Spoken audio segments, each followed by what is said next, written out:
AP ఎన్నికల ఫలితాలపై survey చేసి కూటమి అధికారంలోకి వస్తుంది. అటు జనసేన, బీజేపీ, టీడీపీకి ఎన్ని సీట్స్ కైవసం చేసుకుపోతుందో ఎగ్జాక్ట్గా చెప్పినటువంటి వ్యక్తి కేకే సర్వే. అసలుకి బిగ్ టీవీ కూడా సర్వే చేసినప్పుడు కూటమి వస్తుంది అని చెప్పాము. అదేవిధంగా బిగ్ టీవీ ఇంటర్వ్యూలో కూడా మీరు కూటమినే వస్తుంది అని చెప్పారు. అసలు ఏంటి మీ సర్వే ఎలా జరిగింది? అంటే కూటమి వస్తుంది అనేది ఆబ్వియస్ మ్యామ్. దాంట్లో కాకపోతే మనం చేసిన రిస్క్ ఫ్యాక్టర్ ఏంటంటే నంబర్స్ అంటే సింగిల్ నెంబర్ చెప్పడం అనమాట ఓవరాల్గా. ఇప్పుడు +10 -10 చెప్పామనుకోండి, ఓవరాల్గా అది అడ్వాంటేజ్ ఏంటంటే ఏ సర్వే కంపెనీ అయినా ఇక్కడ 130 దాటుతాయో లేకపోతే 190 వస్తాయి, ఇట్లా బార్డర్ పెట్టుకొని చెప్తాయి. ఎందుకంటే టైట్ ఫైట్లు ఎలా ఉంటాయో చెప్పలేం కాబట్టి అనేది. అది నా పర్సనల్ ఉద్దేశం ఏంటంటే, మాకు మామూలుగా నార్మల్గా ఎవరైనా డిస్కస్ చేసేవాళ్ళు కూడా 100 వస్తాయి 120 వచ్చేస్తాయని చెప్పేస్తుంటారు కదా, ఓవరాల్గా 100 దాటుతాయని. కానీ ఒక ఏజెన్సీ స్ట్రాంగ్గా మనకి ఎమ్మెల్యేస్కి మనం అప్రోచ్ అయ్యి వాళ్ళకి సర్వే చేస్తున్నటువంటి కంపెనీగా మనం చెప్పకూడదు కదా, ఒక బార్డర్ నెంబరు సింగిల్ నెంబరే చెప్పాలి. అంటే ఉరామరిగా మనం ఒక వ్యక్తిని చూసి 5 అడుగుల పైనే ఉంటాడు లేకపోతే 6 అడుగుల పైనే ఉంటాడని చెప్పచ్చు. కానీ ఒక టేప్ కొలిచేవాళ్ళు ఆ నెంబర్ ఎగ్జాక్ట్గా చెప్పేదని ట్రై చేయాలి కదా మినిమం. సో అందుకని ఆ టైపు ఆలోచించి సింగిల్ నెంబర్కి వెళ్దాం అనుకున్నాం. అన్నీ కన్సాలిడేట్ చేసి లోపలికి వచ్చినప్పుడు సింగిల్ నెంబర్కే చెప్పాము. మేబీ ఇండివిజువల్గా అన్ని నెంబర్లు క్లోజ్గా రావడం వల్లతో అంటే +2 3 మారుద్ది అనుకున్నాం. బట్ ఇంకా క్లోజ్ వచ్చి మ్యాక్సిమం నెంబర్స్ ఈక్వల్ అయినాయండి. అంటే నేషనల్ సర్వేలు కూడా చేసాయి. మీరు మీ సర్వేని పెట్టేటప్పుడు ఏమన్నా మైండ్లో టెన్షన్ అనిపించిందా? అంటే ఇంత వేరియేషన్గా సర్వే ఇస్తున్నాను, అసలుకి ఇది కరెక్టా రాంగానని ఏమన్నా ఆలోచించారా? అసలు ఎలా అనిపించింది ఆ టైంలో? అది లేదండి. ఎందుకంటే ఒకటి మనం కంపారిజన్ లేదు మనసులో కానీ వేరే కానీ. రకరకాల ఎవరైనా ఫార్వర్డ్ చేస్తుంటారు, మనిషి చెప్తూ ఉంటారు వాళ్ళు ఇలా ఇచ్చారండి వీళ్ళు ఇలా ఇచ్చారు, కానీ వాళ్ళు ఏమనుకుంటున్నారు అన్న దాంతో కంపారిజన్ లేదు. ఓవరాల్గా మనం మన పని మనం చేసుకుంటూ మనకు వచ్చిన నెంబర్ ఏంది, నెంబర్కి ఎమోషన్ ఉండదు. అన్ని ఎమోషన్స్ కన్సాలిడేట్ చేసి మనం ఒక నెంబర్ వేస్తాం. ఫైనల్గా వచ్చే నెంబరు లాస్ట్ టైం ఇప్పుడు 151 అని చెప్పాము. 151 ఆబ్వియస్గా 150 క్రాస్ చేస్తున్నా 151 అయినా వినే వాళ్ళకి చాలా భయంకరంగా ఉంటుంది ఆ నెంబరు, సౌండింగే అర్థం కాదనమాట. అలాగే ఇప్పుడు 161 వస్తుందండి అని చెప్పి సింగిల్ నెంబర్ చెప్పాం, ఇంకా అటు ఇటుకి మార్చకుండా. వినే వాళ్ళకి కంగారు భయం ఉంటుంది. కానీ మేము ఇంత వర్క్ చేసి కన్సల్ట్ చేసాం కాబట్టి ఆ నెంబర్ మీద కంగారు లేదు. కానీ మేము కోరుకుంది ఏంటంటే స్టూడియోలకి వాటికి వచ్చేటప్పుడు లైవ్ డిబేట్లు వాటికి వచ్చినప్పుడు కూడా చూస్తున్నప్పుడు రేపు పొద్దున్న లైవ్లో ఉంటాం 161 అని చెప్పాము. అది 2-3 దగ్గరలో ఉంటే బాగుంటుంది, మరీ దూరంగా వెళ్ళదు కదా, వెళ్ళదులే అలా అనిపిస్తుంది అంతే. అంటే ఎగ్జాక్ట్లీ మీరు లాస్ట్ టైం సర్వే చేసినప్పుడు కూడా అక్కడ వైసీపీ వస్తుందని చెప్పారు, కానీ అప్పుడు టీడీపీనే ఫామ్లో ఉంది, కానీ అధికారంలోకి వైసీపీ వచ్చింది. ఈసారి వైసీపీ ఉన్నది కాస్త టీడీపీ అంటే కూటమి వస్తుంది. ఎగ్జాక్ట్గా 1 డిజిట్తోనే మీరు చెప్పారు. ఎలా చెప్పగలిగారు? అసలుకి అక్కడ వైసీపీ చేసినటువంటి మిస్టేక్ ఏంటి, ఇక్కడ టీడీపీ చేసినటువంటి ప్లస్ పాయింట్స్ ఏంటి?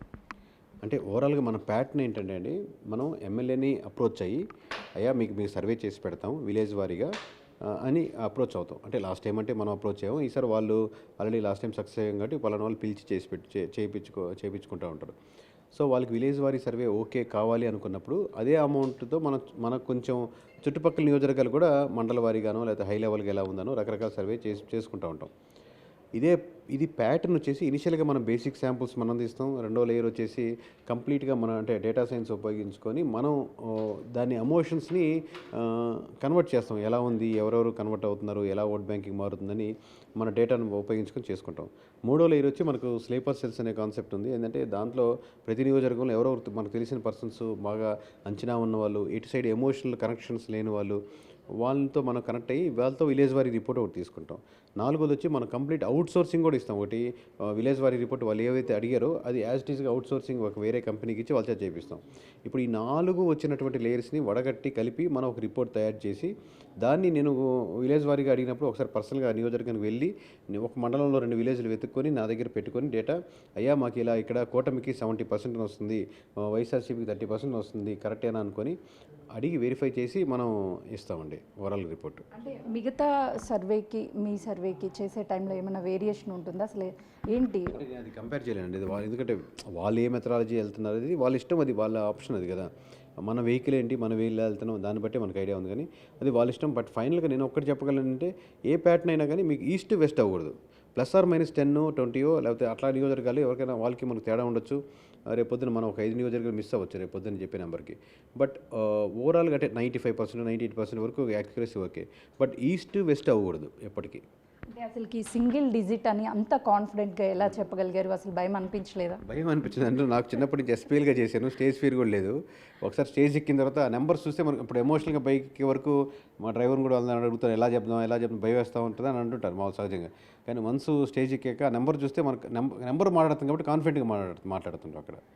ఇప్పుడు ఉన్నటువంటి కేకే మరో పీకే అవుతారనుకోవచ్చా? అలా ఏం లేదు సార్, వాళ్ళు పీకే చీకే అలా ఏం లేదు, మన పని మనం చేసుకుంటూ వెళ్ళడమే.